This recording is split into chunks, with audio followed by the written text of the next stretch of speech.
Hey everyone, Brian here with Team Top Cut. Yesterday I played in a Seattle regional with around 233 players. We played 8 rounds of Swiss, and top 32 got their invite to this year's nationals. I ended up finishing 16th place with a X2 record, and so I did get my invite, but I was hoping to do a bit better, maybe get a top 8 finish. Unfortunately, it just didn't really play out that way. But I still wanted to make a video about it because the deck that I brought was Fiendsmith Magical Musketeer. And I don't see very many videos of these online or very many like discussions of this deck going around, even though I think it's a very competent strategy and can perform very well with the right pilot. So I just wanted to get this video out there to kind of showcase like the text that I played, kind of the ratios, and then like kind of bring up a discussion about how I think the deck will perform going forward, especially after Rage of the Abyss. So without further ado, let's go ahead and get into the deck profile. So first things first, we have the musket monsters. So I think this is pretty standard at this point. You always just play the 3 Starfire, 3 Caspar, and then the 1 Dock, and then 1 of each of the good Magical Musket spells and traps. So I think like this won't ever really change. Like it's possible that maybe at some point you cut Caspar down to 2, but it's so important to just be able to see a name just in all of your hands. And one of my losses during the regional was because I just didn't see any musket names or any Fiendsmith cards to get to a musket name. And so I just think that like having as many of these as you can, at least the good ones, like definitely helps with consistency a lot. And with Lacrima banned, there are a lot of lines that got weaker and that require you to have like an extra light fiend in your hand in order to kind of end on the same things that we ended on prior to the Lacrima ban. And so like playing more of these names is like not a bad thing either, because you can use them from the hand as fusion material, and I can show some combos later on in the video as well. But so I think this is pretty standard. Next, for the Fiendsmith engine, we have the 3 Engraver, 1 Lurie, 3 Tract, and the 3 Saint. 3 Saint might be slightly non-standard, but like I think this is one of the better cards in the deck to start with, even more so than Tract. Your Starfire lines that start with Starfire plus Saint actually are better than your Starfire lines that start with either Engraver or Tract, and I'll show that later. But I think some people play less of this. I can understand that if you're going like pure blind second. I tried to build this deck to go first because I'm not a huge fan of going blind second when, unfortunately, the Gimmick Puppet FTK is still something that you might run into in a tournament. You don't want to like kind of give away free game 1 wins just by letting your opponent go first. And if you build your deck to like go blind second with like board breaker cards that aren't good going first, then when Tenpai wins the die roll and makes you go first, you just have like dead Dark Rulers in your hand. Whereas the board breakers that I'm playing at least still do something even if you go first. So we're not all in on going first. We still play cards that help us break the board going second. But I think like the build that I have has a very good middle ground in terms of playing enough cards to make going first viable, and then also playing just enough board breakers that going second is still extremely strong. Very many times when I lost die roll yesterday, I was still able to just completely crack my opponent's board and then set up like Caesar, Chamber, Caspar before passing back to them. So the deck is still very capable going second, and honestly, I think it has one of the best like game 1 matchup spreads of all of the decks in the meta. It's just so versatile at going first or going second. So next we have the board breakers that I was talking about. So we have 3 Droplet, 3 Link into the Reins, and then 3 Talents. So I don't think I need to explain Droplet or Talents. They're just extremely good whether you go first or second, especially since a lot of people are still on hand traps. And Talents being able to rip a card out of your opponent's hand in most situations will just absolutely win you the game. I think Link into the Reins, some people might question this in like a go first build. But in my opinion, this card is so strong going second that it's kind of worth it to play it even if you're going first most of the time. And I also mentioned before that like this actually isn't completely dead when you go first, because you can actually use this as an extender. So in your hand, if you have like an extra musket name, which I mentioned earlier, that like having extra musket names is like good. In scenarios where your opponent hand traps you or nibs you, you can just play this, summon a musket name from your hand, or it doesn't even have to be a musket name. Like any fiend monster, like you can just summon it and then link into like Yama, Sequence, whatever that you haven't used yet, and keep comboing that way. Like yes, it's a -1, but if you didn't know, this actually has a graveyard effect where if a link monster is destroyed, and it doesn't have to be by your opponent either, you can destroy your own link monster with Sharvaro, for instance. This can banish itself from the graveyard to add a fiend from your graveyard back to your hand. So you go -1 in immediate, but you get a +1 when you destroy something of your own with Sharvara, which you do in all of your combo lines basically. And of course, like going second, if it resolves, it's just it just wins the game by itself. So I think it's strong enough to warrant that. Then we have probably the most questionable inclusion to most people, which is triple Upstart. So Upstart has pretty much fallen out of favor, even though it came back to 3. Nobody has been playing it, and I think for good reason. Like the card quality nowadays is like so high that like you don't really need Upstart Goblin. Like you'd rather just play a good card in its place. But for our deck, it's kind of different because the musket monsters need you to play spells behind them in order to get their effects. You need a critical mass of spells that you can just proactively play behind a musket monster in order to get their effects. Because if you draw Starfire, like yes, Starfire is the best starter, but only on the condition that you have something you can play behind her. If you draw Starfire and then like 4 cards that you can't play behind her, so like Droplets, Talents, or like Dancing Needle or Desperado, which you can't use right away, then you don't really have a good combo. You only have the 1 card musket combo, which is very weak to any form of interaction. Like if your opponent has any hand trap in the game, it pretty much stops the 1 card musket combo. So because of that, we need spells that can be played behind musket monsters proactively. Not something like Talents, because Talents requires your opponent to activate a monster. So if we just normal summon Starfire, we can't just play Talents behind her. And so I was kind of looking at all of the options available after Prosperity got limited. And Prosperity being at 1, like, actually does kind of hurt the deck, because previously you would just play 3 Prosperity in this spot, and it would be just like a really good spell to play behind musket monsters for consistency, digging for side cards and stuff like that. And you usually can afford to banish 3 of your extra deck monsters for that, even though your extra deck is like quite tight and you kind of do need everything. In game 1 scenarios, you can banish like Typhon and Access Code and Anguish, and that would be fine usually. But with 1 Prosperity, I was trying to look for other options to replace Prosperity with. I tested stuff like Instant Fusion. I tested stuff like 1-for-1 to get Lurry. I was even looking at like an emergency teleport package, but like nothing else really was good enough. Because Prosperity was good going first or second, but like things like Instant Fusion and like 1-for-1, like they aren't always good like going second. And Instant Fusion also requires like commitment extra deck. I was testing with like Mud Dragon. And so I just could not find anything that really that you could play behind musket monsters and that like kind of was good going first and second, and that would like kind of help with consistency.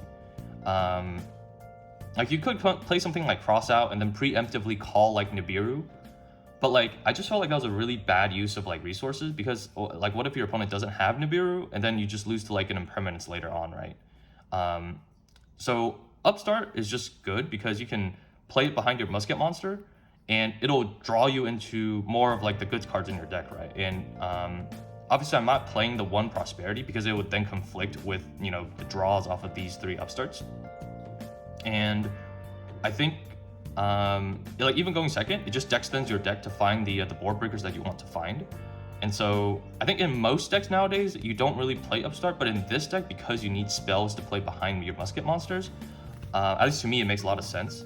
And this is also like a pretty easy side out going second if you just need more side cards. Because going second, all of your board breakers are alive to play behind musket monsters, so you don't need as many spells to proactively play behind musket monsters, since you have Link into the Brains, and your tactics is pretty much always going to be live when you go second, and then droplets of course as well. So in terms of like talking like theory, so you have like 3 Upstart, you have your 3 Fiendsmith, which gets you to your 3 Tract, and you have your 3 Sanct as and also you have your 2 Burial Goods.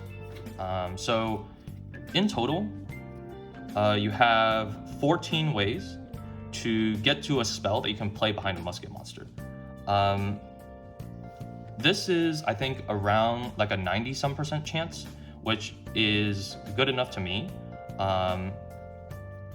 And yeah, I think you do need like this amount of spells to play behind musket monsters in order to consistently get your turn 1 combos off. Now, if you are going blind second, I can understand maybe cutting down on this a bit, because like I said, going second, your board breaker cards are live that you can play behind musket monsters. So if you are playing blind second, yeah, you can get away with playing less for sure. But anyway, so the Foolish Burial Goods, the target for it is Blackout Laughs. I think this package is extremely strong. Even if you hard draw the Blackout Laughs, it's just a really good card to just set. And I've had many times where my opponent shifters me and I've had to pass, but because I drew the Blackout Laughs, I could just call an important part of their combo piece, and they just won't be able to kill me. And if you ever get a turn and shifter goes off, you pretty much always win, because you have so many tools at your disposal to like break your opponent's board and just kill them on the crackback. So I really like Blackout Laughs. For example, if like Ritual Beast shifters you can just call Ulti Cannon Hawk, and they can't really do a lot. And then we also have some just generic one-ofs. So Called by the Grave, I don't think I have to explain very much, just really good to help insulate your plays. But Diabolica, if people don't know about this, it's basically what you always send off of Arrow Eater. And right after the Lacrima ban, in order to consistently make Wave King Caesar, you basically need to go through Arrow Eater so that it becomes the second level 6 Fiend. And Diabolica helps a lot, because when she's sent, she adds back a Fiend monster. So you can add back your Engraver in order to get the Engraver search if you didn't start with Engraver. So usually if you start with Tract or Sanct, you can get your Engraver by adding it back to your hand using a Diabolica. She also is the second Dark Fiend that's level 5 or higher, that along with Necroquip Princess, you can banish to summon back your Arrow Eater using its second effect. So this is not the best to draw. Unfortunately, it is kind of a brick, but it does make all of your combos like way better. And then lastly, we just have Shavara and the Chamber. So I see a lot of people opting to cut this engine, cutting the whole Unchained package and replacing it with Top Hat Rabbit and Angel Statue Azure.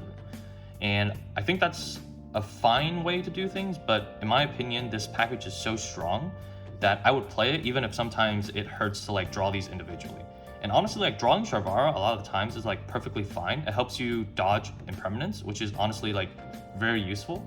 Drawing Chamber by itself is like more annoying, but there are some like silver lining where if you draw the Chamber, it means you don't have to link off your Shavara in order to set it, which means you can just use your Shavara as the second level 6 to make your Wave High King Caesar.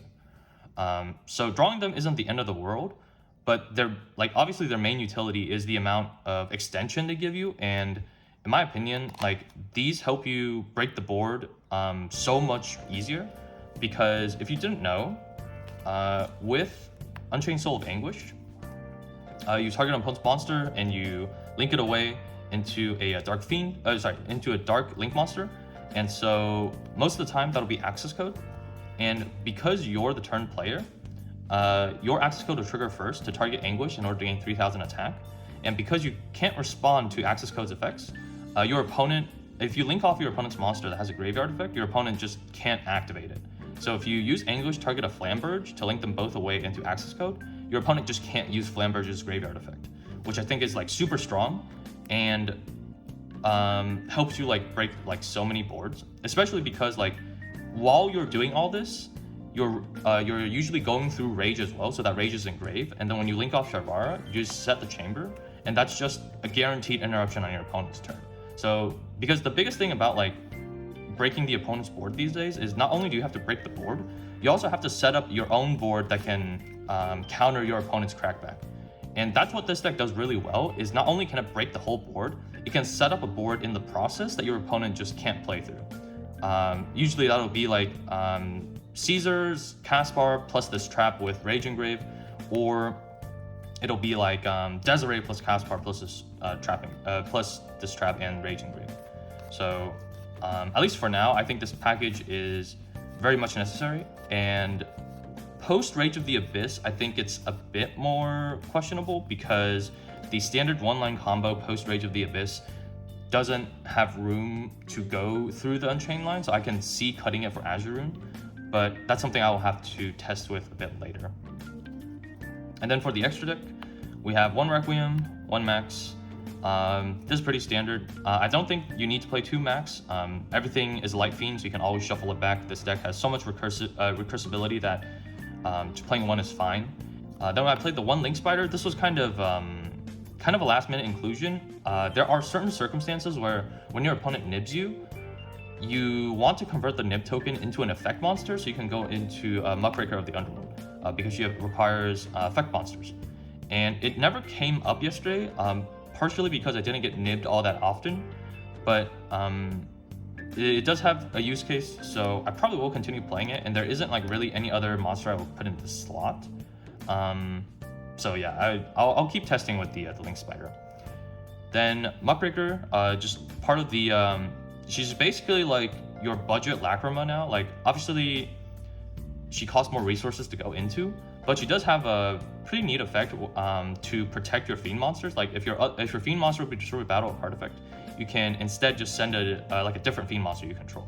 And this is helpful to protect your Caspar because your musket monsters aren't the greatest in terms of stats. And sometimes if your opponent just goes special summon Fenrir, they can try and go battle phase to just threaten attacking over your musket monster. And this just makes it so that they can't just easily attack over your musket monster, and you can just like send it to protect your musket, which is like very helpful. And then you have Sequence, pretty standard just for the Fiendsmith stuff. You don't play Closed Moon in this version because everything is a Light Fiend, so you just link straight into Requiem. You don't need to go through a Closed Moon at all. Little Knight, Little Knight. And then you have 1 Rage, 1 Yama, 1 Anguish, and then access code, which you make off the Anguish. Yeah, I mean, this package is like super strong. Your typical combo is you always go into Yama, then Rage, then Sharvara, pop the Rage, and then you trigger both Yama and Rage. And it just gets you so much value while setting up like basically like a free Rage while like not losing any resources at all. So I think this combo is very strong. And then you have the Necroquip and the Arrow Eater, pretty self-explanatory. Just need these for like your standard combo lines, and the 1 Desiree for your Fiendsmith package, and 1 Caesar, that's part of most of your end boards, and then Sky Crisis. So Typhon is very important for this extra deck because Fiendsmith Sanct locks you into using only attacking with only Fiend monsters, and so sometimes when you make access code, you can't really you aren't able to like kill your opponent. So it's nice to just be able to take your access code, convert it into a Sky Crisis, because your access code is always going to be the highest attack. And conveniently, he's also a Fiend, which means even when you're Fiend locked under like say Muckraker or like a Sharvara effect, you can still summon him. And he's just like such a great tool to like break boards. And then we'll quickly go over the side deck. So we have 3 Droll and 3 Ash for the hand traps. As you can see, I played no hand traps in the main. I think this deck works a lot better with Border Breakers because of what I said about having to play spells and traps behind musket monsters in order to trigger their effects. So having these in the side, I think is like the bare minimum. People might think Ash is rebranded, and while yes, it is rebranded, but it's also really key against Tenpai as well, because being able to stop the Kaiman just makes them able to extend so much less. And so yeah, this is in here for Tenpai mostly, and then Droll is just in here for like those generic balls to the walls combo decks. And then we play 3 Cosmic for all the Runic White Forest decks that I was expecting to play against. I did play against a Runic Stun deck, which this did come in real handy. And the last 6 cards here, we have 3 Roar and 3 D-Barrier. So as you can see, I was expecting to play against a lot of Tenpai. I expected that it would be a very popular budget option, especially since Trident got reprinted in Megatins. Unfortunately, not playing against a single Tenpai yesterday, or maybe fortunately I didn't play against a single Tenpai yesterday. So these didn't really come up. Going forward, I might take the Threatening Roars out for something like Spooky Dogwood, just because this deck doesn't really have a time win condition, and one of my losses was because of time. So yeah, that might be the only change to the side deck there. But yeah, I promised I'd show off some combos, so let's go ahead and do that. So for this combo, we're going to show what you can do with Starfire and Synced. This is probably the best 2-card combination you can open in your deck. And I think I mentioned earlier that starting with Synced is much better than starting with Tracked or Engraver, and I'll explain why in a second. We're going to normal summon your Starfire, and then you're going to place Synced behind your Starfire, summon your Fiendsmith token, and then trigger your Starfire effect to summon Caspar. And then you're going to go through Max and make Requiem and use Requiem effect. The reason we go through Max is to just get more Light Fiends in the graveyard in order to use for our sequence later on. So you summon your Engraver, use your Requiem to equip to your Engraver, and then send the 2 away to summon your Necrocrypt Princess. And we go through the Necrocrypt here so we can have more Dark Fiends to use for our Arrow Eater later on. So then you use your 2, summon the sequence, use sequence effect to fusion, and you just shuffle that to 2 extra deck monsters in order to summon your Arrow Eater. And use your Arrow Eater effect. You're going to send your Diabolica from deck to grave. And Diabolica will trigger to add your Engraver back to hand. So this is what I was talking about earlier with how whether you start with Synced or Tracked, you can always get to the other by just having Diabolica add back Engraver. So here, we're going to send Engraver to the graveyard to search our deck for Tracked. If you started with Tracked, then you would search Synced here. But notably, starting with Tracked is worse because Synced has a restriction where you have to control no monsters or only Light Fiend monsters to use it. And so, at this point of the combo, we will pretty much always have a non-Light Fiend on our field. And so if you have to search the Tracked here, if you have to search the Synced here, you won't be able to use it for the rest of the combo. But if you started with Synced and you search a Tracked here, Tracked has no restrictions, so you can use Tracked whenever. And so we're going to play Tracked behind Caspar. We're going to add Lurry from our deck to hand and discard Lurry. We'll go Lurry Chainlink 1 since it's mandatory, and then Caspar Chainlink 2. Unfortunately, since Lurry is mandatory, it can't chain block your Magical Musket effects, but it is still a nice body to have. And then for your Caspar, normally you would go for Last Stand, but in this specific combo, you just want to get any Light Fiend. So it can be Doc, or it can be another Starfire, it doesn't really matter. You're just going to be using them as fusion material for Desiree. If you already have a Light Fiend in your hand, then you can go ahead and search the Last Stand. So this is what I mentioned during the deck profile as well, which is that a lot of the combos now, if you have another Light Fiend in your hand, then you can still like set up kind of like the usual like end board. But if you don't, it'll be like a bit weaker because of the Lacrimal ban. So if you have the extra Light Fiend already, you can search your Last Stand. If you don't, which in this situation I'm going to assume you don't, you search any Light Fiend. You search any Musket monster, just to have another Light Fiend. And so you summon your Lurry, and then link these 2 into your Yama, You use Yama effect, search for your Sharvara. And then you're gonna link Luri and Yama into your Rage. You use Sharvara effect, target your Rage, destroy it. You're gonna use Yama as Chaining 1 to try and chain block from like Ghost Spell. And then you're gonna use Rage as Chaining 2. Rage will target the Luri to add back to your hand, and I'll explain why in a second. And Yama will special summon back your Starfire. So you're gonna link Starfire into Max again to get more Light Fiends engraved. And then you're gonna link these two into Muckraker. And Sharvara effect is going to set Chamber from the deck, and you're gonna want to set it right behind Caspar, so that you can trigger Caspar effect whenever you want. Alright, so now you're gonna use Muckraker effect, and you're gonna target the Engraver in your graveyard to special, and you're gonna discard your Luri. And fun fact is, Luri is not once per turn, and Muckraker discards for effect. So you can summon your Luri using its effect again. And now you can go Tract, Fusion with these three. This is why adding the musket name was important. You need it as a third material to make your Desiree. And you can go ahead and activate your Sequence effect engrave, equip to your Desiree. And then for the last part of this combo, we haven't used Engraver effect in the grave yet, so we're gonna shuffle back this Max for use on a later turn. And then we also still have our Arrow Eater, so we can banish 2 Dark Fiends, special summon it, and then overlay these two to make your Wave King Caesar. So you have your Rage Engrave, which on your opponent's turn, I would do this at the earliest opportunity you can.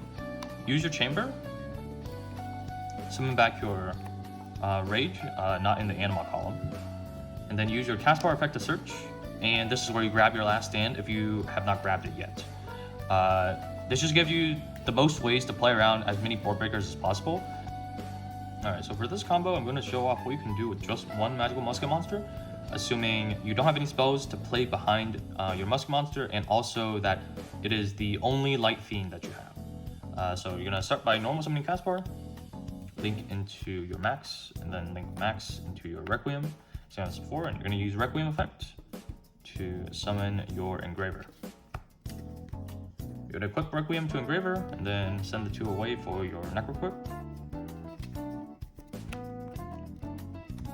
And then use Engraver effect, shuffling back your Max to special, send the 2 away to summon Sequence. Then you're going to use Sequence effect to shuffle back your Requiem and your Caspar,